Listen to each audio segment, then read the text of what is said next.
در خیابانی عجیب در حال قدم زدن بودم. ناگهان صدایی از ته یک چاه خیلی طویل می آمد. لطفاً کمکم کن. آهای، تویی که رد میشی، لطفاً کمکم کن.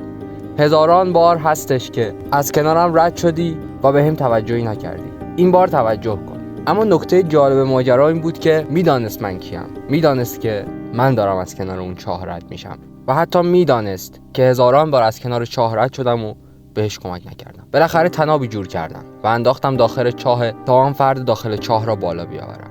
اوایلش بسیار سخت بود، بسیار زیاد. توانش را شاید نداشتم که بکشمش بالا. پس از مدتی انگار طبیعی شد. بالاخره پس از هزاران زحمت کشیدمش بالا. آن کسی که در چاه افتاده بود خودم بود. باهاش بسیار صحبت کردم. نتیجه این شد من خودم را در چاهی از طرز فکرهای اشتباه زندانی کرده بودم و تنها کسی که من را میتوانست نجات بده خودم بودم.